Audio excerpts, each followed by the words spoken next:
Sehingga kalau citra Pak Jokowi tercoreng gara-gara kebocoran isu 3 periode ini, maka bisa jadi akan berpengaruh pada elektabilitas pasangan Prabowo Gibran.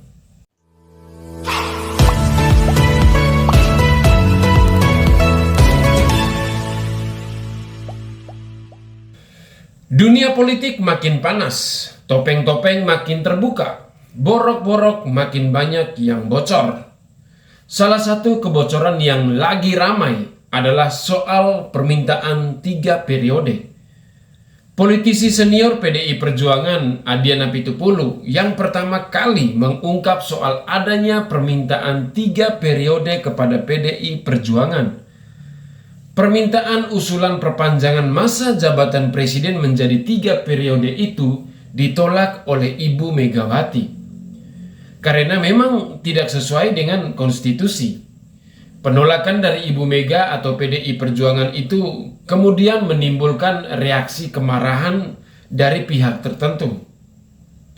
Adian Apitupulu memang tidak menyebut siapa yang meminta.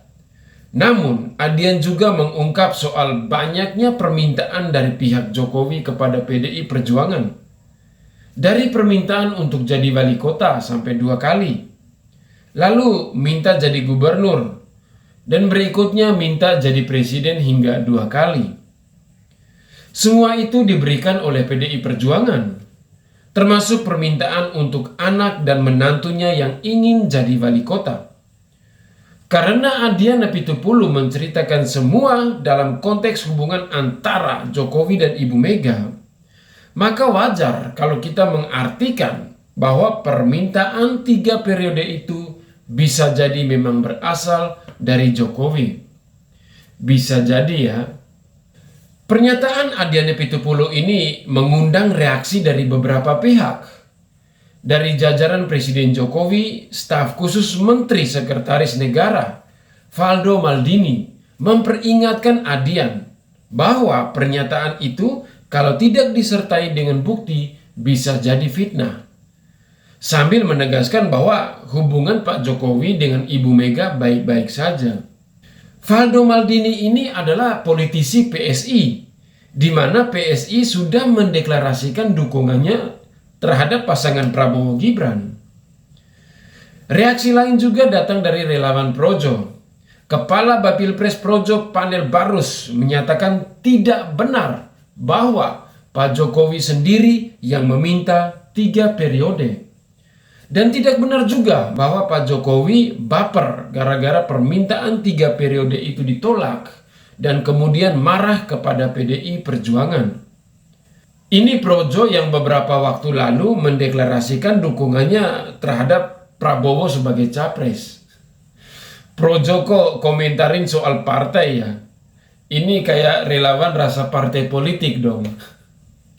Dari 2 reaksi ini kita pun tahu bahwa yang terpengaruh oleh terungkapnya soal permintaan 3 periode adalah mereka yang berada di kubu Prabowo.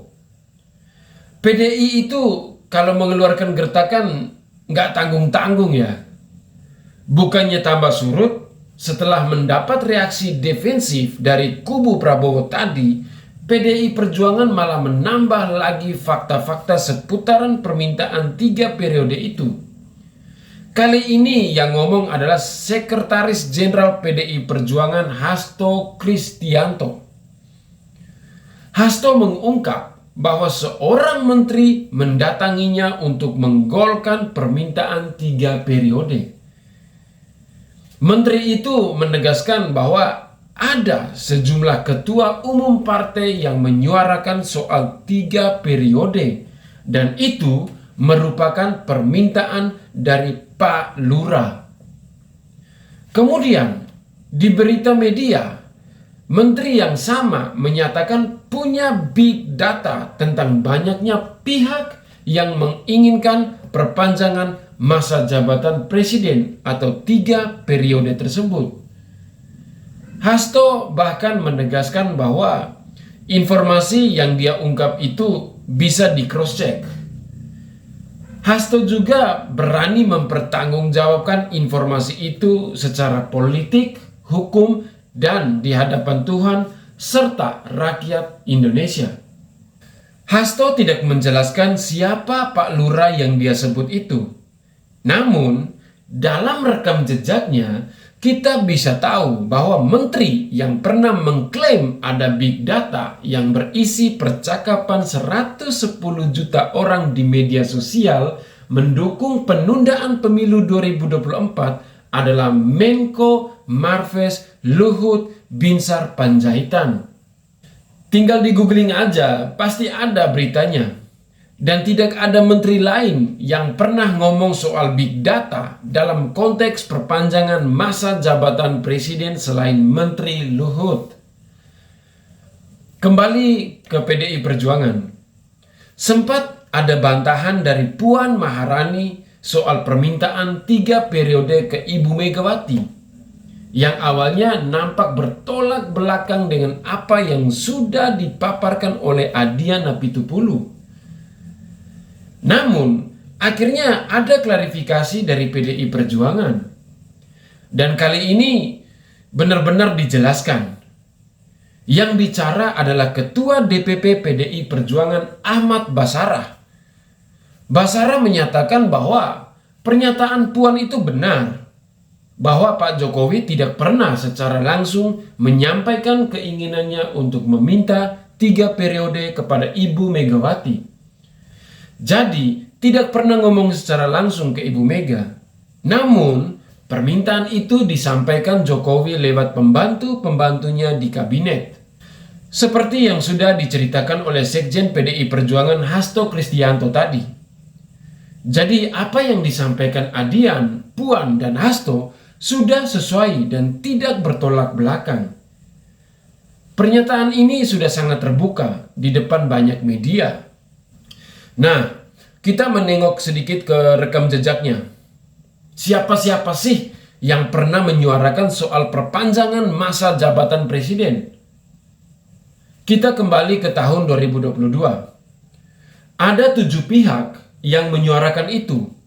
Pertama, Muhaimin Iskandar atau Caimin, Ketua Umum PKB. Kedua, Erlangga Hartarto, salah satu menteri yang juga adalah Ketua Umum Partai Golkar.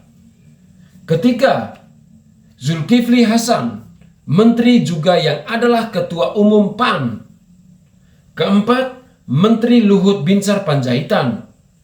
Kelima, Bahlil Lahadalia, menteri juga yang sekarang menjadi pendukung pasangan Prabowo Gibran.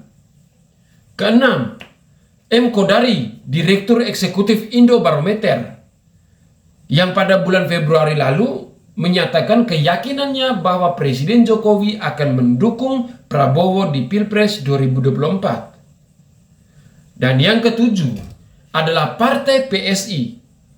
PSI pernah menyatakan bahwa mereka mendukung wacana 3 periode.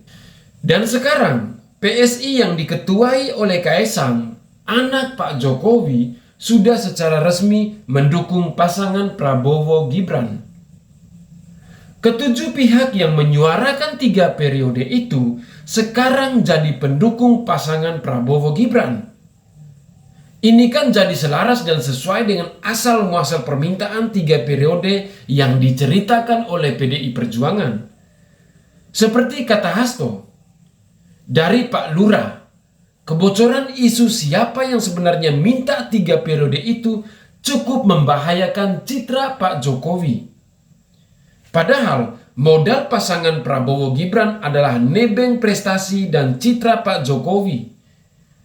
Ini saya dengar dari videonya Media Tempo ya, bahwa yang bantu bikin pidato Gibran di deklarasi pasangan Prabowo Gibran hari Rabu lalu adalah tim dari Jokowi. Artinya ya memang ada peran Jokowi di sana. Sehingga kalau citra Pak Jokowi tercoreng gara-gara kebocoran isu 3 periode ini, maka bisa jadi akan berpengaruh pada elektabilitas pasangan Prabowo Gibran. Sehingga tercium kepanikan di kubu sana ya. Ini bisa kita lihat dari reaksi berbagai pihak. Kalau Caimin sih meminta media untuk bertanya kepada Hasto atau PDI Perjuangan saja. Karena katanya pertanyaan soal 3 periode itu mengandung bahaya. Ya oke lah, kan Caimin bukan bagian dari kubu Prabowo lagi ya. Kita lihat bagaimana reaksi yang lain. Golkar meminta agar Hasto atau PDI Perjuangan tidak mengungkit lagi soal 3 periode. Karena isu itu sudah usang dan terkubur, katanya. Yang menarik adalah reaksi dari Menteri Bahlil Lahadalia. Muncul di berita bahwa Bahlil menyebut bahwa isu 3 periode itu merupakan kesalahannya. Jadi dia mengklaim itu sebagai kesalahan dan mengklaim kesalahan itu semuanya berasal dari dirinya. Bahlil mengaku bahwa yang ngomong dulu soal 3 periode itu adalah dirinya dan itu tidak pernah diperintah oleh siapapun. Bahlil ini bersikap seakan sedang jadi bemper untuk pihak tertentu. Dia bermaksud mengorbankan dirinya sendiri. Itu kan jadi pertanyaan buat kita. Siapa sih yang dilindungi oleh Bahlil sampai-sampai dia mau dipersalahkan untuk isu 3 periode? Sedangkan dari pernyataan PDI Perjuangan kan sudah jelas bahwa yang meminta 3 periode itu adalah Pak Lurah sendiri dengan diwakili oleh anak buahnya. Sudah ada loh analisa dari pengamat politik yang menyatakan bahwa Pak Lurah yang dimaksud oleh Hasto itu menunjuk ke sosok Presiden Jokowi. Namun sampai di sini masih agak mengambang. Yang pasti sudah ada yang panik, sudah ada yang berusaha menutup-nutupi, sudah ada yang bersedia jadi bemper. Kalau menurut saya sih ya, kalau isu itu tidak benar, dibantah saja secara belak-belakan dari pihak yang merasa dirugikan. Rakyat kita ini kan berhak tahu juga. Sudah dibongkar oleh PDI Perjuangan. Nah sekarang gimana dari pihak Pak Lurah sendiri? Silakan diklarifikasi. Gitu kan? Begitulah yang ponak panik. Kura-kura memang juara. Oke, sampai di sini dulu. Jangan lupa support terus channel ini dengan cara like, comment, share, dan subscribe agar terus mendapatkan berbagai informasi yang tentunya informasi terbaru dan anti hoax. Akhir kata, saya Mata Kiri pamit undur diri. Salam hormat, salam NKRI harga mati. Wassalam.